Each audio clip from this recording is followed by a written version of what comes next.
Assalamualaikum warahmatullahi wabarakatuh dan halo teman-teman semua. Perkenalkan, kami dari kelompok 1 kelas 2B. Pada video kali ini kami akan menjelaskan mengenai jenis-jenis fitting dan juga katup. Elbow.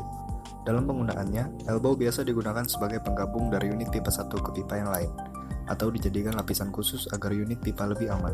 Hal itu digunakan untuk mencegah terjadinya kebocoran pada sendi-sendi unit pipa, sehingga disarankan menggunakan elbow berbahan stainless atau carbon steel untuk mendapatkan hasil yang aman.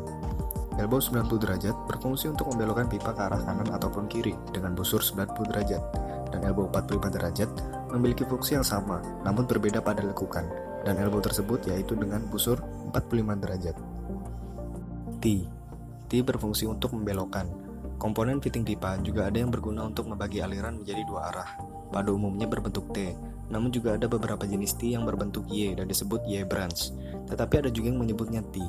Begitu juga dengan T yang ujungnya ciut atau mengecil, yang biasa disebut dengan T width reducer, di mana ujung kanan kirinya sama, namun pada bagian tengahnya mengecil. Return band. Return band digunakan untuk menghubungkan ujung yang berdekatan dari dua pipa yang hampir sejajar yang terletak di samping atau satu di atas yang lain, dengan tujuan sebagai pengubah arah aliran dengan membelokkan 180 derajat. Beberapa tipe return band sebagai berikut. Yang pertama, 180 degree return band long radius. Yang kedua, 180 degree return band short radius. Kopling. Kopling adalah pipa atau tabung yang sangat pendek, dengan soket di salah satu atau kedua ujungnya yang memungkinkan dua pipa atau tabung dihubungkan, dilas, disolder, atau disolder bersama. Kopling berfungsi meneruskan putaran dari motor penggerak ke shaft. Union. Union berfungsi menyambungkan dua buah pipa dan memberikan fleksibilitas atau mudah dilepas pada saat perawatan atau perbaikan yang dirancang untuk penyambungan yang mudah dilepas setiap saat. Gate valve. Katup yang digunakan untuk membuka dan menutup aliran, bukan untuk mengatur debit alir karena kurang akurat dalam hal mengontrol jumlah aliran. Valve open. Akan terjadi turbulensi pada aliran yang membuat valve tidak dapat bekerja secara sempurna. Turbulensi menyebabkan terjadi pengikisan sudut-sudut gate dan terjadi perubahan pada posisi dudukan gerbang penutupnya. Wide open. Aliran akan mengalir secara sempurna atau terjadi laminar pada aliran tersebut. Globe valve. Globe valve berfungsi sebagai stopping atau menghentikan aliran, membuka aliran, mengatur aliran atau throttling, dan menangani efek slugging dari jenis aliran. Disk pada globe valve dapat menutup sebuah aliran fluida. Dalam mengaplikasikan globe valve, harus mempertimbangkan panjang jangkauan atau range pada kontrol aliran, penurunan tekanan, dan duty agar tidak terjadi kegagalan sistem. Angel valve. Sama seperti globe valve, angel valve juga digunakan pada situasi di mana pengaturan besar kecil aliran diperlukan, atau throttling. Namun, angel valve dibuat dengan sudut 90 derajat.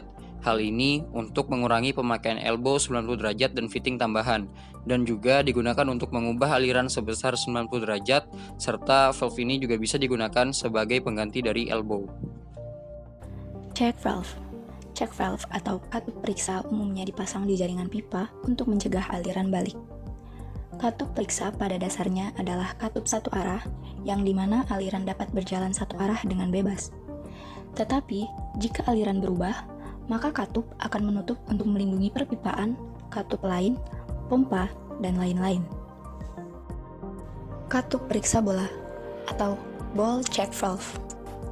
Katup periksa bola berfungsi dengan menggunakan bola yang bergerak naik turun di dalam katup.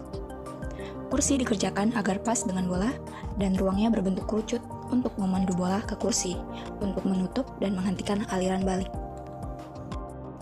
Katup periksa ayun atau swing check valve.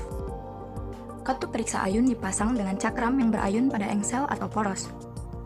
Deks berayun dari kursi untuk memungkinkan aliran maju, dan saat aliran dihentikan, deks berayun kembali ke kursi untuk memblokir aliran balik. Berat cakram dan aliran balik berdampak pada karakteristik pemutus katup.